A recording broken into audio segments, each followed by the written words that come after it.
আসসালামু আলাইকুম। প্রিয় দর্শক, আমরা কি নিয়ে কথা বলবো সেটা নিশ্চয়ই থাম্বনেল দেখে আপনারা বুঝতে পেরেছেন। ধরেন, ফেরাউনের শেষ হয়েছিল আপনারা নিশ্চয়ই জানেন যে পানিতে ডুবে। তিনি নিজেকে খোদা দাবি করতেন। নমরুদের সামান্য মশা, এরকম অনেক বড় বড় পৃথিবীতে বহু চাপাবাজ, ক্ষমতাবাজ, তারপরে জীবনে সে ক্ষমতা ছাড়বে না, শক্তিমান, এই ধরনের অনেক। আমাদের দেশে ধরেন শেখ মুজিবুর রহমান, সে তো মনে করেন মানে কারোরই আপনি বলে ডাকতো না। তুই আয় এদিকে আয়, ওই তুমি আয়, যা আমার এটা, এই দেশ আমার, ওই সেই, এরকম করতো। তো একদিনের মধ্যে পতন হয়ে গেছে না। আমরা বহুদিন ধরে বলে আসতেছি যে শেখ হাসিনা কত বছর থাকবে এর কোনো ঠিক নাই। বাট যদি আগামীকাল সকালে শুনেন কিছু একটা ঘটে গেছে, তারপরও আপনি অবাক হওয়ার কিছু নাই, সেই দিকে এগোচ্ছে। তো আওয়ামী লীগ এই ধরেন ডিসেম্বরের 10-11 তারিখের আগ পর্যন্ত বিরাট শক্তিশালী, আরে পাওয়া কথাই বলা যায় না, সব যা ইচ্ছা তাই করতেছে। আজকে অবস্থাটা দেখেন। এরা নাকি আমেরিকারে কয়দিন পরে লোন দিবে, কানাডারে লোন দিবে, ইউরোপের লোন দিবে, অস্ট্রেলিয়ারে লোন দিবে। সারা পৃথিবী নাকি বাংলাদেশের কাছ থেকে আপনার লোন আনতে যাবে।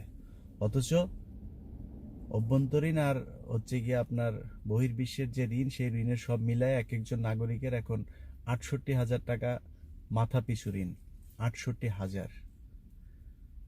যে শিশুটা আজকে জন্ম নিচ্ছে, সে 68,000 টাকার ঋণ মাথায় নিয়ে তারপরে জন্ম নিচ্ছে। অথচ চাপাবাজি যদি দেখেন,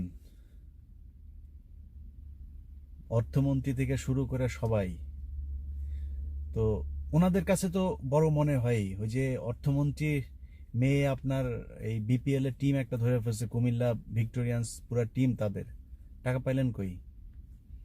বাপে অর্থমন্ত্রী, তাই টাকার হিসাব দেওয়া লাগে না? হিসাব একদিন হবে, আর হিসাবের সময় খুব কাছাকাছি চলে আসছে। তো এই কয়দিন আগে যারা বিরাট আকারের মানে ফেরাউনের মতো মনে করতো সারা পৃথিবীর খোদা হয়ে গেছে, সেই ফেরাউনরা যে আমেরিকার লোন দিত, এখন সব কয়টা এমপি, মন্ত্রী, প্রধানমন্ত্রী যা আছে উঠে পড়ে লাগছে আমেরিকায় ওরে ঢুকতে দিছে এইটা প্রমাণ করার জন্য। এর সব শেষ দেখলাম হচ্ছে পলক। এটা হচ্ছে ডিজিটাল বাটপার, যেটা আমি বলেছি থাম্বনেলে। এই ডিজিটাল বাটপার বাংলাদেশের যেগুলির আব্বা দুইটা, ওদের তো বুঝায় লাভ নাই, আব্বাই তো দুইটা। আমেরিকা এসে বসেও কয় যে আপনার বাংলাদেশে যে ডিজিটাল। তো এখন এই দুই আব্বাওয়ালাদের বুঝাইতে সক্ষম হয়েছে এই ডিজিটাল বাটপারটা, যে বাংলাদেশ একটা ডিজিটাল দেশ। পৃথিবীর মধ্যে আর কোনো ডিজিটাল দেশ নেই, একমাত্র বাংলাদেশ হচ্ছে ডিজিটাল দেশ। কেমনে ডিজিটাল হয়েছে? এই দেশের মানুষ সবার হাতে হাতে মোবাইল। পৃথিবীর এমন কোন দেশ আছে যেই দেশে মোবাইল নাই, মানুষ মোবাইল ইউজ করে না? আচ্ছা, মোবাইল কি পলক উদ্ভাবন করছে? এটা 3G, 4G, 5G এগুলি মনে করেন বাংলাদেশ সরকার নিয়ে গেল। মানে ভাবটা যদি একমাত্র এই দেশটা দেখবেন, যে এই দেশের সরকার এটার বিরাট ক্রেডিট নিতে চায় যে 4G আসছে, 3G আসছে। হ্যাঁ, শেখ মুজিব বলে স্বপ্নে দেখে গেছে যে 5G আসবে, এটাও শেখ মুজিব তার স্বপ্নে দেখে গেছে। তো এই শেখ মুজিবের স্বপ্নের পোলারা আপনার বাংলাদেশের মানুষকে বোঝায় বাংলাদেশ ডিজিটাল হয়েছে, কারণ এই দেশে 5G আসছে, 3G আসছে। পরে তো আসে নাই কই? এটা কি বাংলাদেশ সরকার উদ্ভাবন করছে? না পৃথিবীর এমন কোন দেশ আছে? 198 দেশের মধ্যে সেদিনের এক জরিপ দেখলাম, বাংলাদেশের অবস্থান শেষ দিক থেকে 8 নম্বরে। বাংলাদেশের পরে আছে খালি সোমালিয়া, তারপরে এমনকি উগান্ডা আমাদের আগে। পাকিস্তান টাকিস্তান এগুলি তো আগে আছে, উগান্ডা আমাদের আগে। আমাদের পরে খালি ওই আফগানিস্তান সহ কয়েকটা যুদ্ধ বিধ্বস্ত কয়েকটা দেশ আছে, এগুলো আমাদের, ইয়েমেন আছে আমাদের পরে। তো এরকম হইতো যে আপনি মানে যে প্রযুক্তি আপনি নিচ্ছেন সেই প্রযুক্তিও আপনি মোটামুটি সারা পৃথিবীর মধ্যে আপনি বিরাট আকারের একটা স্পিড দিয়ে মানুষকে চালাইতে দিচ্ছেন, তাও বুঝতাম যে ওকে ঠিক আছে, মানলাম। সেটাও তো না। তো মোবাইল ইউজ করা যদি বাংলাদেশে যদি ডিজিটাল হয়ে যায়, তাহলে পৃথিবীর অন্য দেশ তাহলে কি হয়েছে? যদি এরকম হইতো যে মোবাইলের অ্যাপ কিংবা ইন্টারনেট এইসব দিয়ে গ্রামের মানুষ আজকে বিদেশে যাওয়ার জন্য বাসায় বসে তারপরে হচ্ছে গিয়ে বিদেশ যাওয়ার কোন দেশে যাইতে পারবে সেই দেশে যাওয়ার জন্য আপনার প্রবাসী কল্যাণ যেই মন্ত্রণালয় আছে সেই মন্ত্রণালয় থেকে করে তারপরে বিদেশ চলে যেতে পারতো, ঠিক আছে, মানতাম যে ওকে ঠিক আছে, মানুষ কিছু একটা। এখন পর্যন্ত একটা মানুষের আইডি কার্ড বানাইতে পারেন না ডিজিটাল, আপনারা আবার ডিজিটাল বাংলাদেশ। 1.5 কোটি মানুষ বাইরে থাকে, বিশেষ করে মধ্যপ্রাচ্যের মানুষগুলি। সৌদি আরবে যাইতে 5 লাখ 7 লাখ টাকা লাগে, পারছে ডিজিটাল পদ্ধতিতে যাইতে? সো কোন দিক থেকে বাংলাদেশ ডিজিটাল হয়েছে ওইটা একটু নিজেরা চিন্তা করেন। এই ডিজিটাল বানানোর জন্য এই যে যে বাটপার এই পলক হচ্ছে গিয়ে এক এক অ্যাপ বানাইছে, যে অ্যাপ বানায় তারপরে করছে কি আপনার 3 কোটি 4 কোটি 10 কোটি 12 কোটি টাকা পর্যন্ত এক এক অ্যাপের খরচ দেখাইছে। যে অ্যাপ যদি আপনি বানাইতে দেন, প্রফেশনাল যারা এইসব কাজ করে তাদের সর্বোচ্চ আপনার 20,000 25,000 30,000 টাকা আপনি করতে পারবেন। আমার পরিচিত একজন আমার বলছে, ভাই আপনি ই করেন, আমরা তো এরকম 40-50,000 টাকা নিয়ে আমরা এমনিতেই করে দিব না, ঠিক আছে। তো এই হচ্ছে একটা অ্যাপের খরচ, সেই অ্যাপ বানাইছে, সেই অ্যাপ দিয়ে আপনারা যারা বাংলাদেশে আছেন ওই অ্যাপের কি কি সুযোগ সুবিধা পান ওইটা আপনারাই নিজেরা চিন্তা করেন, আমার এটা বলার দরকার নেই আমেরিকাতে বসে। এবার পার সবশেষ এক ওয়ার্ল্ড ব্যাংকের এক চিঠি সে দেখাইছে তার ফেসবুকে, আপনারা যদি যান জুনায়েদ আহমেদ পলক, যা দেখবেন এই কয়েকদিনে সে খুব চেষ্টা করতেছে যে সে আমেরিকায় আসছিল এইটা প্রমাণ করার জন্য। এইটা প্রমাণ করা ওদের জন্য এখন বিরাট সম্মানের ব্যাপার হয়ে দাঁড়াচ্ছে, আমেরিকার ভিসাটাও ঠিক আছে, এইটা প্রমাণ করতে পারাটা আসলে কারোরই ঠিক নাই। এই পর্যন্ত বহুত সচিব, শাহরিয়ার কবির থেকে শুরু করে মন্ত্রণালয়ের অনেকে, পুলিশের ঊর্ধ্বতন, সেনাবাহিনীর ঊর্ধ্বতন অনেকজনের ভিসা তারা দেয়নি। ভিসা ছিল, ঢুকতে দেয়নি, ইমিগ্রেশন আটকায় দিছে। তো আমি তাদের সবার নাম বললাম না, অলরেডি আগে অনুষ্ঠানে বলেছি যে অনেকেরই দিচ্ছে না, তো পলকেরও আসতে দেয় নাই। এখন পলক এটা প্রমাণ করতেছে কিভাবে দেখেন, একটা চিঠি ওনাকে ওয়ার্ল্ড ব্যাংক দিছে, ওকে, তো চিঠি তো দিছে, এটা প্রি শিডিউল ছিল, আপনার চিঠি দিচ্ছে ওটা তো আমরা জানি। এই ডিসেম্বরের আগ পর্যন্ত অনেকেরই অনেক প্রোগ্রাম ছিল এখানে, এখন আসতে পারতেছেন না। এখন যে আসতে পারছেন না সেটার জন্য উনি একটা প্রমাণ দিছে। সেই প্রমাণটা কি? সেটা হচ্ছে বোস্টন থেকে আপনার সম্ভবত ওয়াশিংটন এই প্রথম, হ্যাঁ, এই প্লেনে, কোন প্লেন, একটা প্লেনে নাম্বার দিয়ে দিছে, সেই প্লেনে নাকি উনি গেছে। তো বোস্টন থেকে ওয়াশিংটনে একটা ফ্লাইট নাম্বার আপনি দিলেন, ওই ফ্লাইট নাম্বার তো আমরা এখনো বসে আমি বলতে পারবো যে কাতার থেকে দুবাই গেছে এই ফ্লাইট তো গেছে। আপনি যে গেছেন ওই ফ্লাইটের টিকিটটা দেখায় দেন। আপনি আপনার ফেসবুকে বিভিন্ন পত্রিকা, টেলিভিশন, আপনাদের গৃহপালিত কুকুর সাংবাদিক যারা আছে তাদেরকে দিয়ে নিউজ করাইতেছেন, তাদেরকে টিকিটটা দিয়ে দেন। গেল এই পর্যন্ত, যা বুঝার বুঝেন আপনারা, আমি জাস্ট বলে যাচ্ছি সংক্ষেপে।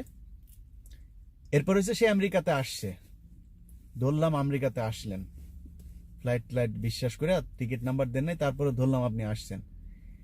কনফারেন্সে যে আপনি ছিলেন, আপনারা তো মানে এখানে যখন ইউনাইটেড নেশনের ইতে আসেন ওটার বাথরুমে একটু ঢুকতে পারছেন, ওইটাও আপনারা সেলফি দিয়ে তারপরে দিয়ে দেন। তো ওইখানে যে কনফারেন্স করছেন, ওইখানে যে অংশ নিয়েছেন, সেই কনফারেন্সের ছবি কই? ছবিও কিন্তু উনি আবার দিছে কয়েকটা ওনার ফেসবুকে। এই যে দেখেন, ওয়ার্ল্ড ব্যাংকের যিনি চেয়ারম্যান তিনি আছেন, প্রেসিডেন্ট তিনি আছেন ওনার পিছনে, তারপরে হয়েছে গিয়া জাতিসংঘ মহাসচিব, এই যে ওনার পিছনে দেখতেছেন এটা, তারপরে আমেরিকার প্রেসিডেন্ট এই যে জো বাইডেন, তারপরে সাবেক প্রেসিডেন্ট জর্জ ডাব্লিউ বুশ থেকে শুরু করে বারাক ওবামা, যা যা আছে সব ওনার পিছনে এই যে ছবিতে আপনারা দেখেন, এগুলি সব উনি এই ওয়াশিংটনে আসছেন, আইসা এই কনফারেন্সের ছবি এগুলি। সবচেয়ে মজার বিষয় কি জানেন, আমি এখন যেখানে বসে আছি নিউ ইয়র্ক জ্যাকসন হাইট, এখানে টেম্পারেচার ফিলস আপনার অলমোস্ট -15। এই জ্যাকেট দেখেন, এই জ্যাকেট একটা, এর নিচে আছে একটা, তারপরে হয়েছে গিয়া টি শার্ট। এটা হচ্ছে এখানকার, মানে তাও ভিতরে বসে আছি, বাইরে এগুলো পরে আপনি মানে 10-15 মিনিট হাঁটতে পারবেন না, এরকম টেম্পারেচারে এরকম অবস্থা। আমার পিছন দিয়ে আপনার নিশ্চয়ই গাড়ির আমার গ্লাসের ভেতর দিয়ে আপনারা দেখছেন যে মানুষ আসা যাওয়া করছে, তাদের আপনার পোশাক দেখলেই বুঝবেন। আর ওয়াশিংটন অবস্থা আরো ভয়াবহ। ওয়াশিংটনটা এখন স্নোতে কাভার্ড। সেই ওয়াশিংটনে ওনার এই ছবিগুলো দেখেন, টি শার্ট পরা, পাতলা জ্যাকেট পরা, এইসব পরে তারপরে ওইখানে মানুষজন ঘুরতে, ওনার পিছনের বিভিন্ন অন্যান্য মানুষগুলোর আপনার ড্রেস দেখেন, তাইলে বুঝবেন এই ছবিগুলি কতদিন আগের বা অন্য কোনো এক সময়ের, এগুলি এখনকার আমেরিকার ছবি না। সো বাটপারি এখন আর চলবে না। আগের মতো ওই যে চাপাবাজি করে যারা গেছে 74-75, ওইসব চাপাবাজির দিন শেষ। এখন ইউটিউব, ফেসবুক এখন প্রমাণের অনেক জায়গা তৈরি হয়েছে। সো আমাদের জোনায়েদ আহমেদ পলকের কাছে বলবো, জিটারি বাটপারি এসব বন্ধ করেন। ডিজিটাল দেশ বলে বাংলাদেশ ডিজিটালের এখন পর্যন্ত হইতে পারে নাই। হ্যাঁ, যেদিন বাংলাদেশের প্রতিটা মানুষ একজনকে পুলিশ ধরবে, পুলিশ ধরে বলবে আইডি দে, আইডিটা চেক করবে, চেক করে ওর লাইফের সব হিস্ট্রি ও আইডিতে থাকবে। পারছিস এরকম করতে? ঢাকা শহরে বাস কেন এক বাস আরেক বাসের সাথে পাল্লা ধরবে, মারামারি করবে, কাটাকাটি কেন করবে?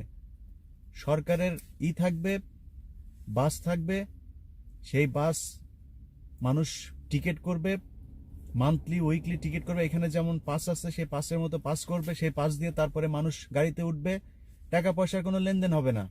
হয়? সম্ভব না। এমন কোন সরকারি অফিস আছে যে অফিসে মানুষ বাসায় বসে থাকবে, বসে অনলাইনে পে করবে, অনলাইনে পাসপোর্ট চলে আসবে বাসায়? সম্ভব না। অতএব এগুলি করেন, এগুলি যেদিন করতে পারবেন সেদিন ডিজিটাল বললেন। তারপরেও আপনাদের বহু আগে পৃথিবীর অন্তত 2/3 দেশ সেসব শেষ করে ফেলছে, তারাও এখন পর্যন্ত নিজেদের ডিজিটাল বলে নাই। আপনারা একমাত্র দেশ এটা ডিজিটাল। অতএব পলক সাহেব, আপনার যদি আমার এই ভিডিও নিয়ে যদি কিছু জবাব দেওয়ার ইচ্ছা থাকে, ওই ফেসবুকে কোন কোন পত্রিকা করছে ওইসব লিঙ্ক টিঙ্ক শেয়ার করে লাভ নাই। কারণ হয়েছে ওগুলি কোনো কিছু প্রুফ করে না। আপনি যদি প্রমাণ করতে চান আমেরিকা আসছিলেন, তো আরেকবার এসেছেন, আপনাদের টাকার অভাব নাই।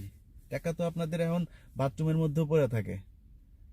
টাকা নিয়ে আরেকবার এসে ঘুরে যান, ঘুরে এয়ারপোর্টে জেএফকে এয়ারপোর্টে আইসা তারপর একটা লাইভ টাইপ করে যান গিয়ে আবার। আসতে পারছিলেন, অথবা টিকিটটা তো আছে, ওই টিকিটটা দিয়ে দেন, টিকিটটা ফেসবুকে পোস্ট করেন, তাহলে বুঝবো যে এই টিকিটে গেছেন। তারপরে আমরা চেক করবো না টিকিট নাম্বার, ফ্লাইট নাম্বার, এগুলি আমরা এখান থেকে চেক করে ফেলবো না। দেখা যাক। চাপাবাজি, বাটপারি এগুলি বন্ধ করে দেন। আমেরিকার রাস্তা বন্ধ। আমেরিকা নিয়ে কেউমেউ করে লাভ নাই। আমেরিকা নিয়ে কেউমেউ করতে গেলে আবার ওই দিক থেকে গুতা আসবে, ওই দিক থেকে গুতা আবার মিয়ানমারের ওই দিক থেকে আসবে, চারিদিক থেকে এখন সমস্যার অভাব নাই। সো অবস্থা ভয়ানক, সামনে ভয়ঙ্কর এক অন্ধকার সময়।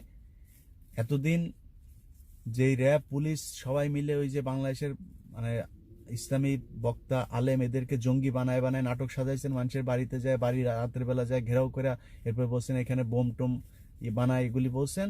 এখন আপনাদের নাম যুক্তরাষ্ট্র ঢুকাইছে ওই জঙ্গিদের তালিকায়। এটা আল্লাহর বিচার। সো আরো সামনে দেখা যাক আরো কি কি আছে, আমরা দেখি। হ্যাঁ, আমরা চাই শেখ হাসিনা আজীবন ক্ষমতায় থাকুক। শেখ হাসিনা ক্ষমতায় থেকে যাক, এটা আমরা চাই না। কারণ শেখ হাসিনা যতদিন ক্ষমতায় থাকবে ততদিন বাংলাদেশের মানুষ বুঝতে পারবে যে শেখ মুজিব কত ভালো ছিল। যারা আজকে বাংলাদেশে আছেন সাধারণ মানুষ, আওয়ামী লীগের কাছে খুব ভালো লাগে। এখানে যারা আওয়ামী লীগের আছে এদেরও তেল জমছে ভালোই। হ্যাঁ, দেখলে কেউ কেউ, কালকেও এখানে এক হোটেলের মধ্যে ঢুকছি, সেখানে পেছন থেকে কুকুরের মতো ডাকতেছে। আমি তো ইচ্ছা মতো মনে করেন আওয়ামী লীগকে ঝাড়তে, আমি কি শালা আওয়ামী লীগ কই থাকে, এদের খুঁজা পাই না। হ্যাঁ, এরা নাকি আমার কই ফেসবুকে খুঁজে, বালারা কই। ওখানে কিন্তু ডাইরেক্ট কিছু বলে না, পিছন থেকে এই কুচকাচ এসব আওয়াজ করে লাভ আছে? আমি তো চাই আপনারা মারেন আমারে, আমি চাইতেছি, খুঁজতেছি, এরকম একটা সুযোগের সন্ধানে আছি। ঠিক আছে, তারপরে বোঝা যাবে। ওই সাবুল মিয়ার কাছে যা জিজ্ঞাসা করো ওকে কেমন লাগে। হ্যাঁ, সিলেটের সাবুল মিয়া কয়দিন আগে মাস্তানি করছে না, ওরে যা জিজ্ঞা ওকে কেমন লাগে এখন মজা মজা বুঝাই দিব, চাখাই দিব মজা একদম। আমেরিকা এসে মাস্তানি করো, দিন ফুরায় আসতেছে। আল্লাহ হাফেজ।